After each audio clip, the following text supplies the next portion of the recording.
Good morning बच्चों, स्वागत है आप सब लोगों का आज के हमारे इस नए वीडियो लेक्चर में। आज हम पढ़ने वाले हैं रिलेशन एंड फंक्शन का पार्ट 2, जिसमें कि हमें पढ़ना है फंक्शन के बारे में। हमारे पुराने वीडियो लेक्चर में हम ऑलरेडी डिस्कस कर चुके हैं कि रिलेशन क्या होता है, और उसी रिलेशन वाली जो कैटेगरी है उसमें हमने अलग अलग रिलेशंस को देखा था, जैसे कि रिफ्लेक्सिव, सिमेट्रिक या फिर ट्रांजिटिव वाली कंडीशन। मतलब सिंपली कहना है कि अगर दो सेट्स हैं हमारे पास और उनके अगर एलिमेंट्स, एक के एलिमेंट दूसरे के एलिमेंट से मैप्ड हैं तो वो किस तरीके से मैप्ड है, उसी के अकॉर्डिंग हमें उनको चेक करना था कि वो रिफ्लेक्सिव रिलेशन है या सिमेट्रिक रिलेशन है या फिर ट्रांजिटिव रिलेशन। ये हमने हमारे पुराने वीडियो लेक्चर में देख लिया है। अब हम इसी कड़ी को आगे बढ़ाते हुए आज चालू करने वाले हैं फंक्शन के बारे में। अब फंक्शन की शुरुआत करने के पहले मैं आपको थोड़ा सा इंफॉर्मेशन दे देता हूं कि फंक्शन होता क्या है। फंक्शन होता क्या है, अगर हमें फंक्शन पता होगा कि फंक्शन होता क्या है तो हम ये सारी चीजें समझ जाएंगे। ये आपके पास बोर्ड पे डायग्राम बने हुए कुछ, तो यहाँ तक पहुंचने के पहले हम ये बता लें या हम ये समझ जाएं कि फंक्शन होता क्या है। तो हमने पुरानी क्लासेस में ये ऑलरेडी पढ़ चुके हैं। 11th क्लास में हमने फंक्शन पढ़ा है, तो हमें कुछ भी याद नहीं होगा, कोई बात नहीं, हमें चिंता करने की जरूरत नहीं है। मैं आपको फिर से समझा देता हूँ वो चीजें कि फंक्शन क्या है। फंक्शन का सीधा सा मतलब ये है कि ईच एलिमेंट ऑफ एक्स, एक कोई सेट है जो कि हमारा एक्स सेट है और एक दूसरा सेट है जो कि क्या है, वाई सेट है। इसमें क्या बोला जा रहा है कि each element of x, x का हर element is associated to a unique element of y। मतलब कि x के सारे एलिमेंट y के किसी न किसी यूनिक एलिमेंट से एसोसिएटेड होना चाहिए, तभी वो फंक्शन कहलाएगा, अदरवाइज वो फंक्शन नहीं कहलाएगा। बोले सर कुछ एग्जांपल से समझाओ, ज्यादा अच्छा समझ में आ जाएगा। चलो ठीक है, समझ जाते हैं हम। पहले तो हम ये समझ जाएंगे कि ईच एलिमेंट ऑफ x, मतलब एक्स में ये हमारा जो पहला सेट है और ये हमारा दूसरा सेट है। पहले सेट में कुछ भी एलिमेंट बाकी नहीं रहना चाहिए। मतलब यहाँ का हर एलिमेंट, ईच एलिमेंट, यहाँ का हर एलिमेंट वाई सेट के किसी न किसी एलिमेंट से एसोसिएटेड होना चाहिए, तभी वो एक फंक्शन कहलाएगा। अगर मैं यहाँ मान लूं कि यहाँ पर 4 है, जैसे हमारे पास अलग अलग डिफरेंट डायग्राम बने हुए, तो इसको समझने के पहले हमें देख लेते हैं कि फंक्शन क्या है। तो ये हमने समझ लिया कि हर एलिमेंट जो है एक्स का वो वाई के यूनिक एलिमेंट से एसोसिएटेड होना चाहिए, तभी वो फंक्शन कहलाएगा। तो बोले सर ये भी समझा दो हमको। तो मेनली हम इस फंक्शन वाले चैप्टर में, फंक्शन वाले टॉपिक में दो चीजें पढ़ने वाले हैं, वन फंक्शन या फिर ऑन टू फंक्शन। ये दो स्पेशल कैटेगरी है कि कब कोई फंक्शन वन कहलाएगा और कब कोई फंक्शन ऑन टू कहलाएगा। तो हमें ये चीज समझने के लिए मैंने आपके सामने यहाँ पे कुछ डायग्राम बनाया है, डायग्राम नंबर 1, 2, 3 और 4। इससे आपको बहुत इजीली चीजें समझ में आ जाएगी। तो आइए समझते हैं क्या चीजें हैं।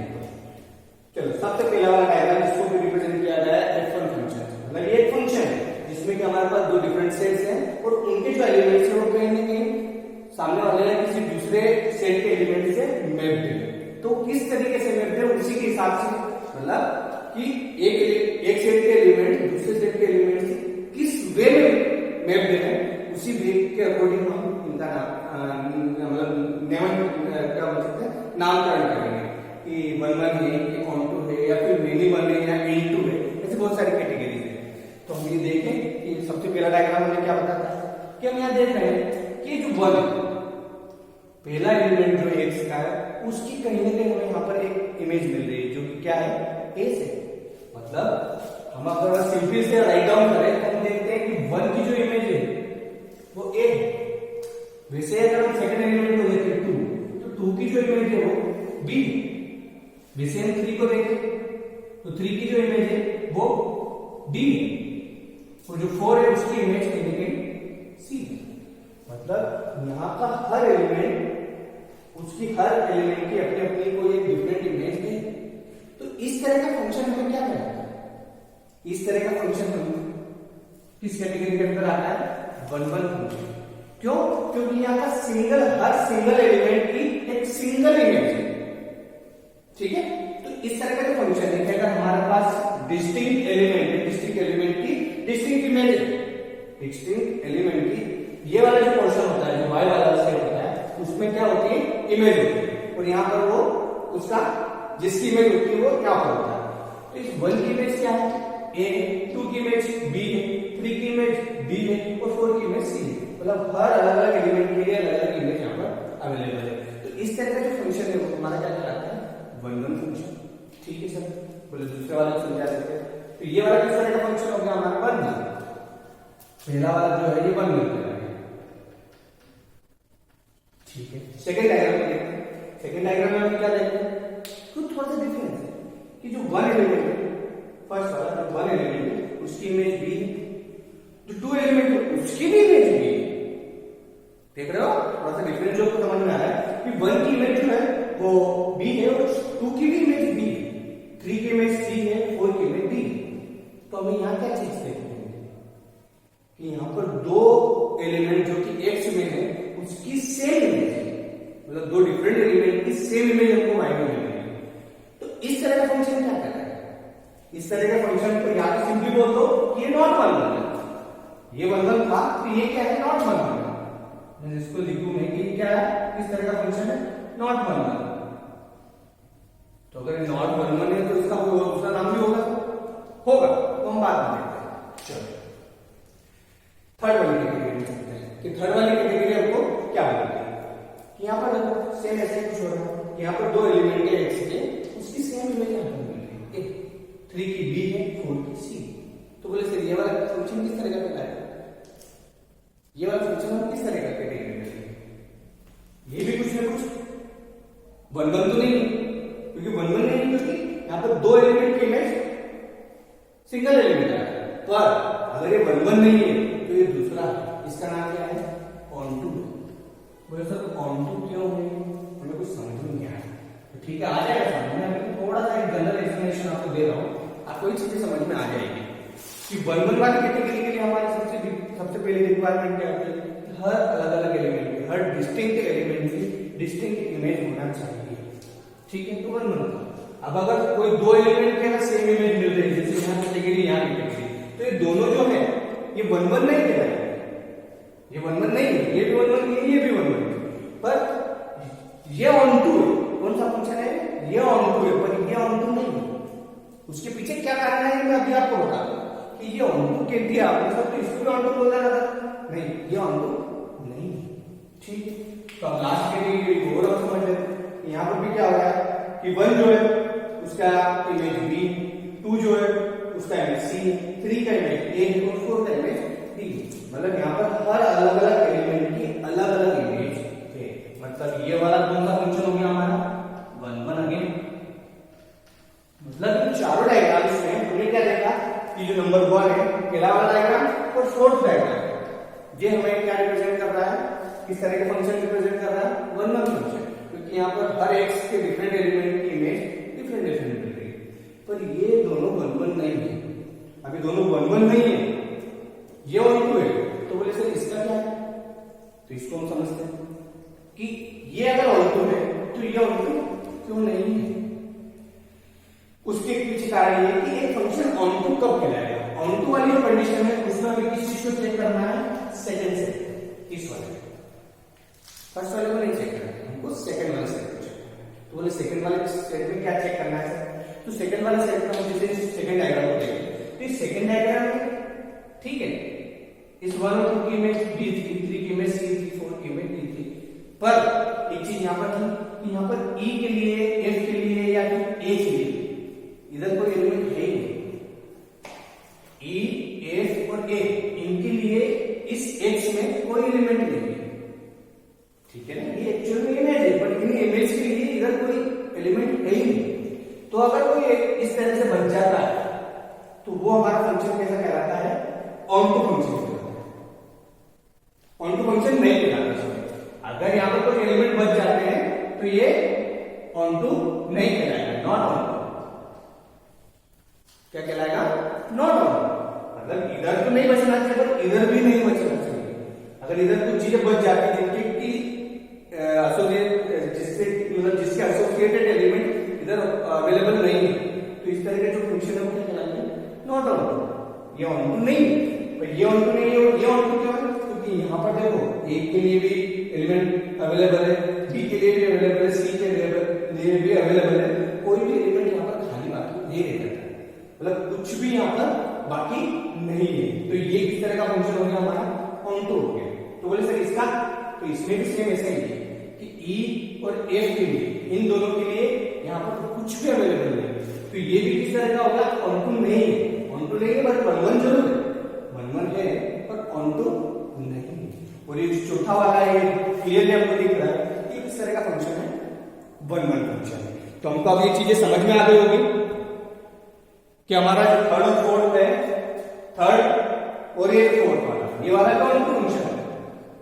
वन वन भी है और ऑन टू भी, क्योंकि यहाँ पर भी कोई एलिमेंट वाई वन बाकी नहीं है, इसमें भी वाई में कोई भी एलिमेंट बाकी नहीं, इसलिए ऑन टू है। यहाँ पर भी वाई में कोई भी एलिमेंट बाकी नहीं है, इसलिए ये ऑन टू है। और ये दोनों में एलिमेंट बाकी है, इसलिए ऑन टू नहीं है। आई बात बच्चों समझ में कि वन वन वाली कंडीशन क्या थी कि सिंगल सिंगल एलिमेंट से एसोसिएटेड होना चाहिए। अब अगर वन वन नहीं है और ये जैसे यहाँ पर टू एलिमेंट एक, इन दो एलिमेंट की एक सिंगल इमेज थी, यहाँ पर भी दो एलिमेंट की सिंगल इमेज थी, तो जो वन वन नहीं होता है वो हमारा क्या कहलाता है? Many one. क्या कहलाता है बच्चा? Many one. जो वन वन नहीं होता है वो क्या कहलाता है? Many one. देखिए ना, यहाँ सिंगल सिंगल था, यहाँ पर दो की एक, मतलब मेनी और वन, यहाँ पर मेनी और वन, तो जो वन वन नहीं है वो क्या कहलाएगा? मेनी वन कहलाएगा। और जो ऑन टू नहीं है, जैसे कि यहाँ पर ये ऑन टू नहीं है, तो जो ऑन टू नहीं है वो दूसरा नाम क्या है? तो जो ऑन टू नहीं है वो क्या कहलाएगा? इनटू कहलाएगा। ठीक है, तो बच्चे चार चीजें जो थी कि फंक्शन क्या क्या होते हैं, वन वन किस तरह का फंक्शन होता है, मिनिमम किस तरह का फंक्शन होता है, ऑन टू किस तरह का फंक्शन होता है और इनटू किस तरह का फंक्शन होता है। बहुत बेसिक चीजें हैं जो कि हमको समझ में आना चाहिए। अब देखो एक और चीज मैं बता दूं कि ये यहाँ पर आपके साथ अलग अलग डायग्राम बना लिए, तो चलो अगर मैं एक सा डायग्राम बना कि जिसमें ये एलिमेंट है 1 2 3 4, यहाँ पर ए बी और सी, यहाँ पर क्या हो रहा है? दो एलिमेंट के सिंगल इमेज है। अब अगर कोई ऐसा हो जाए कि यहाँ पर सिंगल एलिमेंट की दो इमेज हो तो क्या फंक्शन कहलाएगा? सोचो, ये हम लास्ट ईयर पढ़ चुके हैं कि कभी अगर ऐसी कैटेगरी बन जाए या ऐसा कोई सिचुएशन बन जाती है कि जहां पर हमारा x का सिंगल एलिमेंट और उसकी दो अलग अलग इमेज मिल रही हो, तो क्या ये फंक्शन कहलाएगा? तो बच्चों स्ट्रेट फॉरवर्ड में बोल सकता हूं कि इस तरह की कंडीशन में फंक्शन नहीं कहलाएगा। क्यों? क्योंकि यहाँ पर इस तरह की सिचुएशन अराइज नहीं होना चाहिए कि एक सिंगल एलिमेंट जो x है उसकी दो अलग अलग हमें इमेज मिल रही है। दो एलिमेंट x के उनकी सेम इमेज हो सकती है उस वाली y वाली साइड पर एक सिंगल एलिमेंट की दो डिफरेंट इमेज नहीं होती, मतलब यही वाली कंडीशन जो है जिसमें कि ये फंक्शन नहीं कहलाएगा। बाकी ये सारे फंक्शन ही है, क्योंकि इनमें ऐसा नहीं हो रहा है कि यहाँ पर कोई भी कंडीशन में इस तरह की सिचुएशन नहीं बन रही है, देख रहा हो ना। और दूसरी एक और कंडीशन है जिसमें कि हम कह सकते हैं कि ये फंक्शन नहीं होता है। कौन सी वाली कैटेगरी कि जैसे तभी ऐसा होता है कि 1 ए से मैप्ड है, 2 सी से मैप्ड है, 3 बी से मैप्ड है। तब यहाँ क्या हो रहा है? 1 की मैपिंग है एक के साथ, मतलब 1 की इमेज जो है ए है, 2 की इमेज सी है, 3 की इमेज बी है, पर यहाँ पर 4 छूटा हुआ। तो दूसरी कंडीशन फंक्शन न होने की ये भी कि जो आपका पहला सेट होता है, जो कि आपका एक्स सेट होता है, उसमें भी कोई एलिमेंट बाकी नहीं होना चाहिए, मतलब उससे एसोसिएटेड एक एलिमेंट उधर होना ही होना चाहिए। मतलब इसे बोलते हैं ना कि इधर खाली अगर रह जाए जो चीजें अटैच नहीं है तो हमने क्या बोल जाता ऑन टू टाइप का। अगर ये इस तरह का हो जाए इधर वाले में खाली रहेगा, मतलब इधर वाला एलिमेंट पड़ा है, तो इस तरह वाली चीज में कंडीशन नहीं बनती है कि ये भी फंक्शन नहीं कहलाता। इसके अलावा जो सारी कैटेगरी होती है वो आपके सामने बोर्ड पर बनी हुई है कि 1 1 फंक्शन के लिए, ऑन टू फंक्शन के लिए, ये हमारे चारों डायग्राम। तो हो कि आपको ये चीजें समझ में आए। एक बार आप खुद इनको कॉपीज में बनाकर देखना और इन चारों डायग्रामों का खुद समझना, आप खुद ये चीजें पता कर पाओगे कि किस तरह का फंक्शन 1 1 कहलाता है, किस तरह का फंक्शन ऑन टू। सिंपल था बच्चों, 1 1 के लिए single element attach, onto के लिए हमें कंडीशन पी दूसरे सेट को लेकर चलना है, इस वाले को, इस वाले को। इसमें देखना है कि कोई खाली नहीं रहना चाहिए। अगर खाली रह रहा है तो नहीं है और अगर खाली नहीं रहा तो ऑन टू है। इससे सिंपल और क्या हो सकता है? इससे सिंपल कुछ भी नहीं हो सकता। आपको बस बुक में चीजें मिलेगी पर बोलते हैं ना कि आप कंफ्यूज हो जाओगे क्या कब कहाँ क्या कुछ लिखा, इसीलिए मैंने इसको एक सिंपल तरीके से आपको समझाने की कोशिश की। तो होप आशा है कि आपको ये चीजें समझ में आ रही होगी। चलो ठीक है, अगर आपको ये चीजें समझ में आ जाती है तो हम इस चीज में और आगे बढ़ते हैं। ठीक है बच्चों, बहुत आसानी से मतलब जैसे हमने रिलेशन को समझा था, रिलेशन में हमने कैसे एग्जाम्पल सोल्व किए, फटाफट जैसे हम चेक करना चालू कर दिए थे कि सिमेट्रिक या फिर रिफ्लेक्सिव या ट्रांजिट वाली कंडीशन को चेक करके बता सकते थे कि किस तरह का रिलेशन। वैसे ही फंक्शन में तुम्हें ये दो कैटेगरी को चेक करना है कि फंक्शन 1 1 है या फिर ऑन टू है। सारे क्वेश्चन आपके पास काफी बुक्स में अवेलेबल है, आपको मिल जाएंगे वो। और उनमें सारों में आप ये देखो कि वो बोल रहा है कि या तो चेक करो भैया 1 1 है या ऑन टू है या नहीं है, या फिर 1 1 है और ऑन टू क्यों नहीं है, इस तरीके से। तो ये क्वेश्चन है हमारे जो कि हम आगे पढ़ने वाले हैं। तो ये सारी चीजें जो मैं बताते जा रहा हूं ये आपको बुक्स में मिलेगी जरूर, पर इस तरीके से सिंपल वे में आपको नहीं मिलेगी। तो जब भी अगर कोई आप वीडियो लेक्चर देख रहे हैं तो आपसे मेरी रिक्वेस्ट है कि आप इन चीजों को नोट्स बनाकर लिख लें एक जगह पर। अगर आपने इन चीजों को एक जगह पर लिख लिया है तो आपको कभी भी मदद करेगा, क्योंकि ये बेस्ट लॉजिक है। कोई भी टीचर आपको एक अच्छा लॉजिक बताने की कोशिश करेगा। हर कोई रिलेशन या फंक्शन इतने आसानी से नहीं समझा सकता। क्यों नहीं समझा सकता? क्योंकि उसके लिए चीजों को समझ होना चाहिए। अगर चीजों की समझ होगी तो आप सामने वाले को समझा सकते हो। ठीक है, तो आपका ये चीज था जिसमें हमने 1 1 ऑन टू फंक्शन देखा कि किस तरह का फंक्शन 1 1 कहलाएगा और किस तरह का जो फंक्शन है वो ऑन टू कहलाएगा। चलो इसी कड़ी में मैं थोड़ा सा और आगे बढ़ता हूं। चलो लास्ट ईयर हमने कुछ चीजें या कुछ वर्ड्स सुने थे, मैं वो बता देता हूं आपको कि डोमेन, कोडोमेन और रेंज, याद है बच्चों? ये वर्ड्स पहले हमने सुने थे। तो मैं फिर से आपको एक बार वापस रिवाइज करवा देता हूं कि ये चीजें क्या है। सिंपल चीजें हैं कि जैसे कि मान लो हमने हमारा जो डायग्राम बनाया था बोर्ड पर, उसी का एग्जांपल ले लेता हूं। जैसे ये पहला सेट था जिसके एलिमेंट है 1 2 3 4, वैसे जो दूसरा एलिमेंट था उसके दूसरा सेट था उसके एलिमेंट है A B C D E F। ठीक है, बन के कुछ ऐसे मैपिंग थे, 1 A से मैप था या 2 B से था, 3 मान लो D से था, 4 जो था वो 6, इस तरीके से कुछ था। ये हमारा X था, Y था, ये हमारा फंक्शन F1 व्हाटएवर। ठीक है, तो अब यहां से हम समझेंगे कि क्या होता है डोमेन, क्या होता है कोडोमेन और क्या होता है रेंज। तो डोमेन में कुछ नई चीज नहीं है, सारे जो X के एलिमेंट है वो हमारे किसके अंतर्गत आता है? डोमेन के अंदर, जिसको रिप्रेजेंट करते हैं T से 1 2 3 4, ये हमारा क्या कहलाता है? डोमेन। ठीक है, चलो अगर ये डोमेन कहलाता है तो सर कोडोमेन क्या होता है? तो कोडोमेन मींस जो आपके Y के एलिमेंट है वो सारे हमारे क्या कहलाएंगे? कोडोमेन। शॉर्ट फॉर्म में लिखना कोडोमेन। क्या एलिमेंट हमारे? A B C D E और ठीक है, सिंपल चीजें हैं जो कि पुराना आप पढ़ चुके हैं 11वीं क्लास में, बाकी फिर भी मुझे रिवाइज करवाना जरूरी है क्योंकि ये चीजें आपको काम देंगी। कुछ क्वेश्चन दिए हैं आपको बुक्स में, तो अभी हम ऑफलाइन मिल नहीं पा रहे हैं, ऑनलाइन वीडियो के माध्यम से जितना मटेरियल दे सकता हूँ वो आपको मैं प्रोवाइड करवा रहा हूँ। तो आपसे रिक्वेस्ट है कि आप इन चीजों को समझने के बाद इन क्वेश्चन को अटेम्प्ट करें और आप इजीली इन क्वेश्चन को समझ सकें, कुछ भी डाउट आपको बाकी नहीं रहेगा।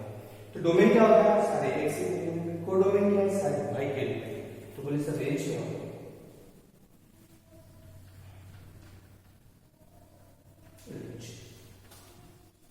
रेंज कुछ भी नहीं बचा कि अगर हर वो एलिमेंट Y का जो कि X के किसी न किसी एलिमेंट से क्या है जुड़ा हुआ है, एसोसिएटेड है, वो हमारे रेंज में आएंगे और जो चीजें नहीं जुड़ी हुई है वो रेंज में कंसीडर नहीं होती।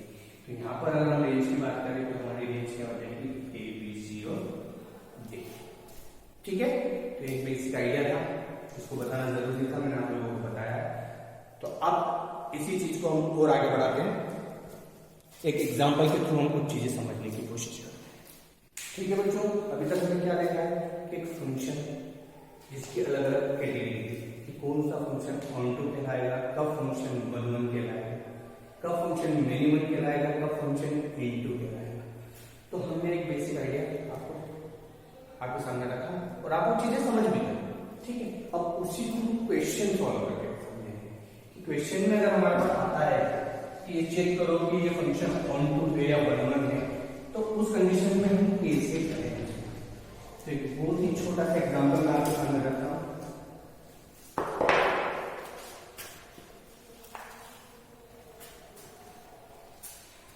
एग्जांपल में ले रहा हूं कुछ इस तरह से आपके पास क्वेश्चन है। क्वेश्चन कुछ ऐसा है, आपके पास ऐसे ही बुक्स में लिखे हुए मिलेंगे कि एफ जो कि एन टू एन है। क्या मतलब है, समझाऊंगा कि क्या मतलब है। तो यहाँ पर जो एफ एक्स दे रखा है आपका, एफ एक्स जो है वो इज इक्वल टू दे रखा है 2x, ठीक है। ये हमारा क्वेश्चन है कि एफ क्या है, एन टू एन। अभी एन क्या है, ये मैंने लास्ट लेक्चर में आपको बताया था कि एन रिप्रेजेंट करता है नेचुरल नंबर। तो ये natural number two natural number मतलब हमारे पास जो दो डिफरेंट अलग अलग सेट थे, जैसे कि मैं डायग्राम बना के देखे इधर x फैक्टर y, तो वैसे यहाँ पर एक नेचुरल नंबर का सेट है और एक यहाँ पर दूसरा जो है हमारा नेचुरल नंबर का सेट है। मतलब कुछ इस तरीके से यहाँ पर नेचुरल नंबर से यहाँ पर नेचुरल और नेचुरल नंबर क्या होता है हमें पता है, 1 2 3 4 dot dot dot dot so on. तो सेम यहाँ पर भी वही सेट है 1 2 3 4 डॉट डॉट डॉट, और इन्हीं के बीच में हमें कुछ इस तरीके से फंक्शन बना हुआ है जिसका नाम जो भी, ठीक है, ये फंक्शन बना हुआ है। और हमारे जो एक्चुअल में f x is equal to y, तो क्या है, ये जो एक्स लिखा है मतलब वो एलिमेंट्स कहां से आने वाले, इस वाले सेट से, और ये स्मॉल वाई लिखा हुआ मतलब इसके एलिमेंट्स कहां से आने वाले हैं, इस वाले सेट से। मतलब f x is equal to y, अगर ये चीज लिखी हुई इसका मतलब ये है कि वो एक फंक्शन को बता रहा है। F x function of x is equal to क्या है, वाई। मतलब अगर इसको दूसरी लैंग्वेज में हम बोले तो क्या बोल सकते हैं कि y जो है वो f इमेज ऑफ क्या है, x। Function image of x क्या है, y। फिर से मैं बोल देता हूं कि y is the f image of x। ये लाइन आपको आपकी बुक्स में भी मिलेगी, देखना। तो उसका मतलब यही है कि वो एक्चुअल में फंक्शन को रिप्रेजेंट कर रहा है कि y जो है वो f इमेज है इसकी x। ठीक है ना, कि हम जब मैपिंग करते हैं तो क्या बोलते हैं कि इसकी इमेज इधर मिल रही, इसकी इमेज इधर मिल रही, इसकी इमेज इधर मिल रही। तो y जो है वो इमेज है और वो किसकी इमेज है, f इमेज ऑफ x की इमेज है, ठीक है। तो हमारे पास एक क्वेश्चन दिया हुआ है कि f subject n to n और f x is equal to 2 तो यहाँ पर हमें चेक करना है कि ये 1 1 है या 1 2 है कि नहीं। तो फॉर 1 1 हमें ऐसे ही शुरुआत करना है सॉल्यूशन लिखकर कि फॉर 1 1। तो एक चीज बच्चा मैं आपको बता दूं कि 1 1 के लिए बेसिक, जैसे कि लास्ट लेक्चर में जब हमने सिमेट्रिक और रिफ्लेक्स वगैरह की कैटेगरी देखी, मैंने आपको तीनों कैटेगरी में क्या क्या लिखना है वो तक बताया था कि for all a belongs to r, और उसके लिए अगली वाली कैटेगरी सिमेट्रिक के लिए मैंने बताया था कि अगर a b जो है वो r को बिलोंग कर रहा है तो b a भी जो है वो r को बिलोंग करता है, इस तरह। तो इनके लिए कुछ ऐसी स्पेसिफिक ट्रिक है जिनको कि हमको हमेशा यूज करना है कि अगर 1 1 चेक करना है तो आपको क्या करना पड़ेगा, एक चीज मानना पड़ेगी। मैथ्स का जो बेसिक शुरुआत है सकते कि मान के चलना, तो मान के क्या चलना है, ये चलना है f x1 is equal to f x2। कुछ नया नहीं बच्चों, 2-4 क्वेश्चन अगर आप करोगे ऐसा लगेगा कि आदत से बढ़ जाएगी हमारी, ठीक है। तो क्या मान के चलना है, let f x1 is equal to f x2, ठीक है। तो इसके मानने से आप क्या चलना है, देखो कि ये क्या इंप्लाइज करता है, हमारा फंक्शन क्या था, f x is equal to 2x। अब अगर इसी फंक्शन में यहाँ पर x था तो यहाँ पर x था, अगर इसी फंक्शन में मैं x की जगह x1 रख दूं तो ये क्या बन जाएगा, 2x1 बन जाएगा। मतलब वो ये क्या बन जाएगा, 2x2 बन जाएगा, ठीक है। इसका सीधा सा मतलब क्या है, 2 से 2 जो है कैंसिल हो जाएगा, डिवाइड हो जाएगा। तो हमारे पास क्या बच जाएगा, x1 is equal to x2। क्या बच जाएगा बच्चों, x1 is equal to x2। तो जब भी ये चीज हमारे सामने अगर आ जाती है कि x1 जो है वो x2 के बराबर, मतलब इधर वाले एलिमेंट की सिंगल एलिमेंट उधर मिल रही है, इसका सीधा मतलब यही है इधर वाले सिंगल एलिमेंट की उधर वाले सिंगल एलिमेंट से इमेज बन रही है। तो x1 अगर x2 आ जाता है तो आप आम बंद करके बोल सकते हो कि f इज मतलब ये मतलब कोई फंक्शन f इज किस तरह का फंक्शन है, f इज 1 1। आया बच्चा समझ में?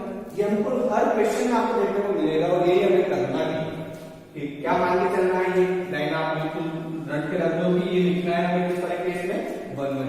Late fx1 is equal to x2। बस उसी फंक्शन में आपको x की जगह x1 रखना है और x की जगह x2 रखना है, तो ये कैटेगरी बन जाएगी। अगर ये सिचुएशन आ जाती है इसका मतलब क्या है, x इज 1। तो बोले ठीक है सर x इज 1 तो समझ में आ गया। दूसरा क्या है हमारा 1 2, तो 1 2 के लिए समझते हैं कि मैं आप कर रहा हूं, क्योंकि मैं सोच रहा हूं कि आपको शायद लिख के लेना होगा। f is 1 2 सॉरी ऑन 1 1 था, उसके बाद सेकंड हमको ऑन 2। हर क्वेश्चन में आपको 1 1 और ऑन 2 1 1 और ऑन 2 1 1 और ऑन 2 ही चलेगा।